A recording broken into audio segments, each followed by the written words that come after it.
एक व्यक्ति नहीं है इस देश में, इस सदन में, सदन के बाहर, उस सदन में जो ये कहे कि उसने किसी जानने वाले को ना खोया हो। ऑक्सीजन, ऑक्सीजन और सिर्फ ऑक्सीजन। कोरोना की दूसरी लहर के दौरान सांसों के लिए संघर्ष करते लोगों की तस्वीरें किसने नहीं देखी होंगी। अपनों की जान बचाने के लिए इधर उधर लोग भाग रहे थे। ऑक्सीजन के लिए लोग फोन करते थे, हम अरेंज नहीं कर पाते थे। एक ऑक्सीजन सिलेंडर के लिए लोग कुछ भी करने को तैयार थे, कुछ भी खर्च करने को राजी थे। लेकिन इन सब के बावजूद सैकड़ों लोगों की जान नहीं बच पाई। अलग अलग मीडिया रिपोर्ट्स के मुताबिक अप्रैल और मई के महीने में 223 लोगों की मौत ऑक्सीजन की कमी से हुई है। उस वक्त भी आपने सांसों के लिए जूझ रहे लोगों की तस्वीरें देखी होंगी। उस वक्त लोगों का दर्द देखकर हम भी विचलित हो जाते थे। हमें देखना है कि जो लोग गए वो जिंदा दस्तावेज छोड़ के गए हैं हमारे फेलियर का। लेकिन हैरानी वाली बात तो यह है कि अब 2 महीने बाद राज्यों के हवाले से केंद्र सरकार ये कह रही कि कोरोना की दूसरी लहर में ऑक्सीजन की कमी की वजह से किसी की मौत नहीं हुई है। दरअसल ये महासंकट तब आया जब केंद्र सरकार ने मंगलवार को राज्यसभा में एक जवाब दिया, जिस पर नया बवाल छिड़ गया है। स्वास्थ्य राज्य मंत्री भारती प्रवीण पवार ने राज्यसभा में एक लिखित जवाब देते हुए कहा कि ऑक्सीजन की वजह से किसी की जान ही नहीं गई है, और ये दावा उन्होंने राज्य सरकारों से मिले आंकड़ों के हवाले से किया है। ऑक्सीजन थी, न बेड्स थे, न वेंटिलेटर्स थे। सुबह से लोगों को दिखता था ऑक्सीजन, ऑक्सीजन।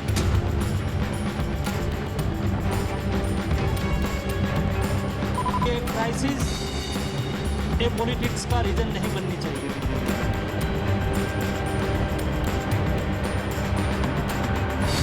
जिम्मेदार सरकार है, सरकार इसमें विफल हो गई है। इस बयान के बाद सियासी संग्राम छिड़ा हुआ है। विपक्ष की पार्टियां सरकार पर झूठ बोलने का आरोप लगा रही हैं, तो वहीं बीजेपी, कांग्रेस और आम आदमी पार्टी पर पलटवार कर रही है। संसद में केंद्र सरकार के इस दावे पर कांग्रेस पार्टी ने सवाल खड़े किए। केंद्र सरकार के इस बयान पर कांग्रेस सांसद राहुल गांधी ने भी पलटवार किया। राहुल गांधी ने अपने ट्वीट में लिखा है कि सिर्फ ऑक्सीजन की ही कमी नहीं थी, संवेदनशीलता व सत्य की भारी कमी तब भी थी, आज भी है। कांग्रेस महासचिव प्रियंका गांधी वाड्रा की ओर से भी केंद्र के दावों पर सवाल खड़े किए गए। इसी के साथ ही केंद्र की कमियों को भी उजागर किया गया है। मुझे पता नहीं था कि अस्पताल और ऑक्सीजन का क्या रिश्ता होता है सर। जिस दर्द को पूरे देश ने झेला, वो मंगलवार को सांसदों को भी झकझोर गया। गंगा में बहती लाशों का जिक्र करते हुए मल्लिकार्जुन खड़गे ने चर्चा शुरू की और आखिरी में बात टूटती उखड़ती सांसों तक जा पहुंची। कोविड का मामला खत्म नहीं हुआ, अभी लोग मर रहे थे, अभी लोगों के लिए न ऑक्सीजन थी, न बेड्स थे, वेंटिलेटर्स थे, कुछ थाली बजाने में।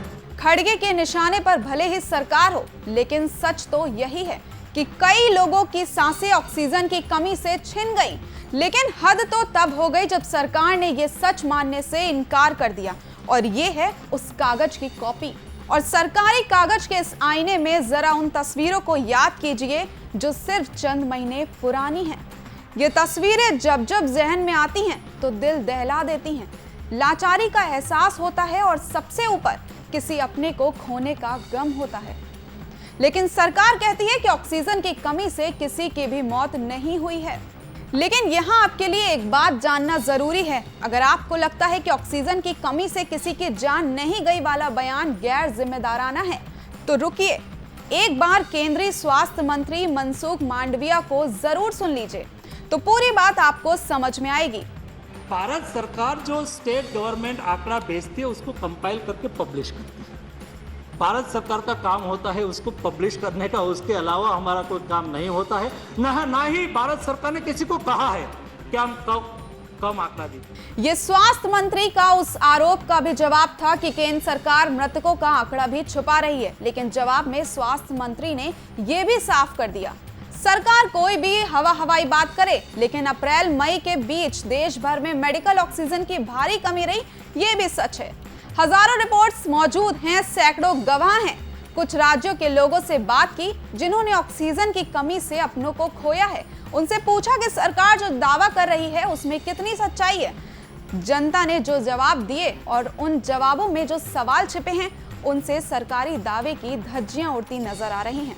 तो दोस्तों, इस खबर के साथ मैं थी चेल्सी सिंह। अगर आप हमें YouTube पर देख रहे हैं तो हमारे चैनल को सब्सक्राइब करें, Facebook पर देख रहे हैं तो हमारे पेज को लाइक करें, और हाँ, अगर आपको हमारा ये वीडियो पसंद आया तो वीडियो को लाइक और शेयर जरूर करें। शुक्रिया।